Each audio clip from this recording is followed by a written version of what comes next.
Pansit ba to sana ang lulutuin ko? Kaya lang nag-request yung dalawang inakay ko na spaghetti na lang daw. Kaya biniro ko sila na daanin na lang sa Bato-Batupik.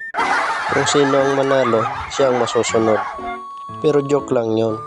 Kahit naman manalo ako, pagbibigyan ko pa rin sila. Kasi minsan lang naman sila humiling ng ganon. Natuwa naman ako sa puntong ito kasi kita ko sa mukha niya yung sobrang tuwa. Kaya inilabas ko agad yung nakatago naming spaghetti na dapat sana sa February 14 pa lulutuin. Sana all. Dito na nga pala ako nagpakulo ng tubig sa modern takore para mas mabilis.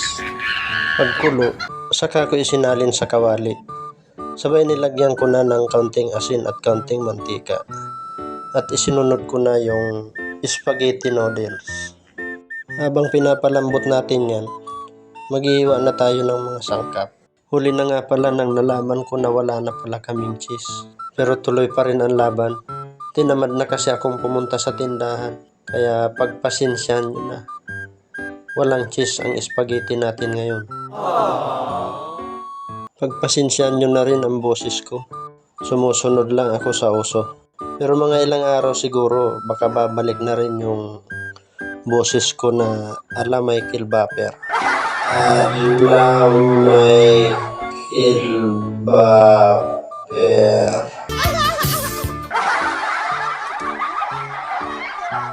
Bago ko makalimutan, 3 araw na lang, Valentine's Day na. Sana lahat ganito. Ito narinig ko lang ha. Ang araw ng mga puso daw ay para lang sa mga babaeng sweet. Doon sa mga babaeng matatapang, maghintay daw sila ng araw ng kagitingan. Medyo dinamihan ko nga pala ang ketchup niyan. Gusto ko kasi sa spaghetti, yung mapula. Ayaw ko ng mamink-mink. Ibang mamink-mink ang gusto ko.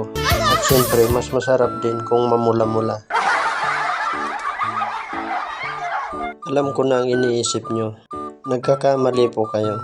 Paborito ko rin kasi ang strawberry. Hanggang dito na lang po ang ating video. Maraming salamat sa panonood nyo. Kung nagustuhan mo ang video ito, pa-like and share naman. At kung hindi ka pa nakapalo sa akin, baka naman.